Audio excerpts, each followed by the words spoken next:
Euh, Monsieur le président assemblée, monsieur le premier ministre, mboolem député maa ngi leen di nuyu bu baax di wax monsieur le premier ministre rupture am na Sénégal parce que c'est la première fois ma gis déclaration politique générale ka koy def sol garam mbubb maa ngi la ciy gërëm bu baax. C'est la première fois itam ma gis ñuy def déclaration politique générale ñu ne nañ ko dagg dem julli ji loolu tamit ñu ngi la ciy gërëm di la gërëm tamit ci dundalaat gi nga dundal Caaroy 44 loolu tamit képp kuy der gu ñuul mi ngi la ciy gërëm mais nag di la sant tamit ci jël gi nga jël Cheikh Ahmadou Bamba Khadim Rasoul màggal ko bañ koy jàngalee ci école yi loolu tamit ñoo ngi la ciy gërëm di wax nag Pastef les patriotes seen waa ji du cuune sénégalais sénégalaise seen premier ministre bii du come parce que nag discours am bi mu ko waxee ba léegi opposant bu ma xool yaa ngi nelaw fi nga toog parce que nag seen yalwaan daa këpp ndax discours boo xam ne wax dëgg yàlla laal na fépp ci xam-xam rek la ko teg kon am nañ yaakaar bu baax dina wuute lool nag ak le 3 février 2003 Idrissa Seck defoon na fii déclaration politique générale di wax ba timis liñ jàppoon ci waxam mooy dinaa jàppale góorgóorlu xeex njublang teguñu ci dara ñu jàpp ko ci njublang kii nag bu soobee yàlla dana wuuteeg moom ndax damay wax ne làmmiñ wu dul fen cër yu dul mooy xel mu sell mu dul gaaw a juum moo ciy sax te suñu référentiel bi ñu am ci di guy nga xam ne mooy vision prospective bu 2050 kenn mësul gis kuy jaay matt ñu ne mattum guy lay jaay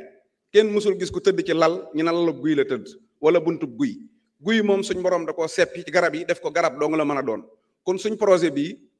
ak rek la mën a def ak réussir mënut a def leneen incha allahu taala di la ñëw nag di wax ci situation entreprise yi nekk Sénégal muy entreprise locaux yi ku ne xam na ne entreprise nationale internationale yi dañuy ñëw Sénégal ubbi fi entreprise ba noppi di leb FONSIP te loolu vraiment jaaduwut Lat Joor daana wax gandu tabax waaye damay wax ne gandu leb loolu moom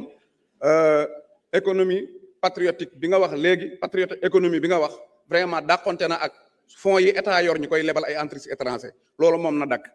problème mu sous-traitance tamit dafa am muy jël ab entreprise étranger ñëw sous-traité leen ba pare daw ak xaalis ba nañuy fay entreprise nationale yi ci source ba développement durable gaz am na Sénégal te am na ay doomu Sénégal yoo xam ne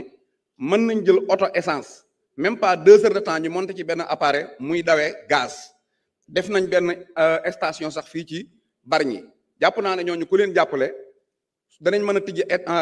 ay station yu bari te fooy dem 30 000 boo amee 10 000 francs da nga dem mën nañ ko ci dëkk village yi mën ko ci lu mel ne ay courant tamit mën nañ ko ci utiliser vraiment loolu bëggoon naa nga jàppale doomu Sénégal yooyu parce que dinañu dimbali environnement bi bu oto yëpp di dawee gaz parce que gaz bi moo gën a moyen 60% bu dee courant tamit moo gën a moyen 60% donc suñ ko dee def yaakaar naa ne pollution bi dina normal te loolu dafay am résultat ci développement durable su loolu jàllee nag baykat yi